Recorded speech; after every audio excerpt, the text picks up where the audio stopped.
Babes, how we doing? Missed last week, but this week we have Break Piece. The chapter last week, not a ton happened, but it was a good finish, I guess. It gave a bit more character to the man Kizaru, which I really did enjoy because, first of all, they're not brothers. That's just not the case. But it showed some real emotion on him, and the fact that that's the priority for both the admirals, Fleet Admiral and Kizaru. They're not worried about all the stuff that they heard, which means they either know it or it doesn't really bother them in the position that they're in, which is definitely interesting to consider because we don't know what exactly that means.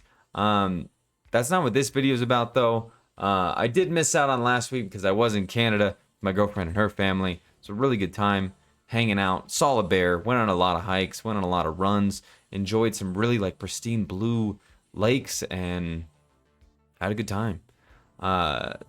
Jiu-Jitsu also kind of ended, which I know I don't really talk about that much. And if you are caught up or you want to talk about it, I'm here.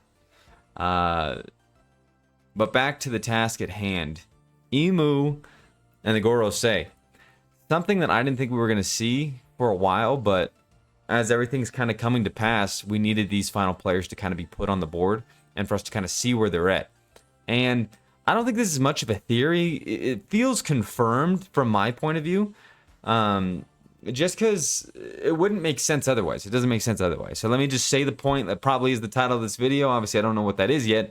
But Imu is kind of the energy source for all of the Gorosei. He is the hub that makes their powers special.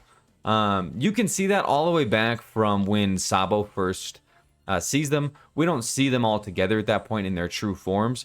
But we do see that they're all kind of these black sludge creatures that are acidic or they can produce venom or poison. And at the same time, they have regenerative abilities, which is kind of the big first piece. If you look at the Gorosei, of course, they've been around for 800-900 years, but at least. But they never really seem worried about damage in any sense of the word. You can even go back to when Bonnie stabs Garcia, which I was mad about at the time.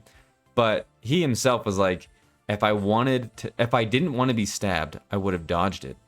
And that could be a point of giving hope to just take it away, which kind of seems like a big piece or component of all of the Gorosei.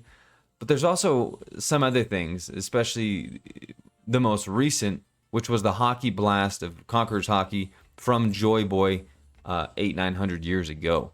And that was the knot that the Mr. Giant pulled, and it did a couple things. One, it took away what we're assuming are devil fruits. That kind of throws a little bit of the wrench in what I'm saying, just a little one. But if they are devil fruits, then the Conqueror's Hockey has been shown to kind of counter that out, which is bad news for one man in particular, and that being Blackbeard. Just because Strong Conquerors, I think, is going to be what ends up being his untimely demise. Because right now, in a devil fruit and normal hockey sense, he's not really bothered. Nothing really affects him too much. But above all else, you see what happens. They lose their forms, and then they get transported back. So losing their forms, they look like they did take a little bit of a hit. A little bit of huffing and puffing. But for the most part, it's not too bad. It's really not too bad. And if you did see, the one Gorosei member, I forget his name. I gotta go over the names. The names, it's just the one with the big long pointy beard, the bird. He was not affected at all. He was not affected by it at all. Which I don't need to prove this point, but I'll just say it anyway. Distance is not a factor when it comes to the Conqueror's Hockey. I mean, it is. We've seen Shanks use his Conquerors from a mile or so out. But I'm just saying that no matter how strong Joy Boy's was, that it's not strong enough to reach Mary Joie. That the connection for it hitting Imu-sama, which it clearly hit him, was because of his connection with the Gorosei who were there. They weren't affected that much, but their power was taken away, which is why I don't necessarily think that it's a devil fruit per se. It could be one that's been spread out between 5 people. I know we have a bit of that Cerebrus theory that I do still like for Blackbeard, which is just showing that he's able to hold multiple fruits. And we all kind of think that he probably is able to hold one more. But this could be one fruit that's extended 5 different ways. or some different type of source. We have to understand that they have a monopoly on these devil fruits. I just don't know exactly how the power works 100%. All we know is that there is connection, and Imu is the hub of the connection. He took the biggest hit, which took away their powers and transported them back. Which brings up the last point that I was thinking with the summoning. So, Garcia claims that he was able to summon these guys, which, I mean, I'm not doubting the fact that he summoned them, but the power is not his own. The power is not his own to summon. I think that he can bring that power forward, but the hub, once again, comes from Imu.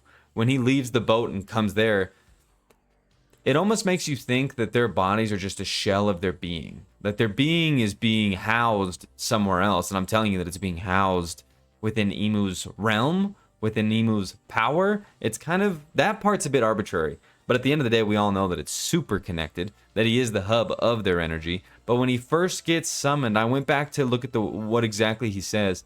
And he says, I don't remember the last time that I was back on the surface.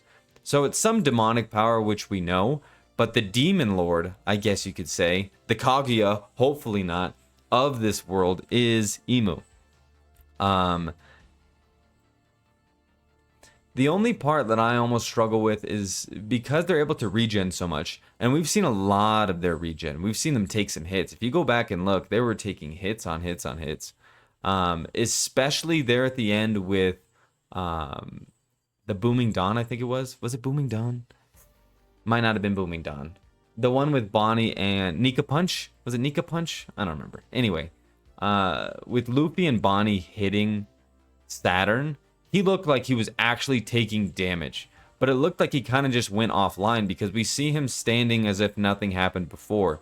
Could we say that maybe he was brought back to, like, not the surface? When he's talking about the surface, is he talking about just being on land and not on a ship? I don't think so. It's kind of like that demon summon spiritual something or another.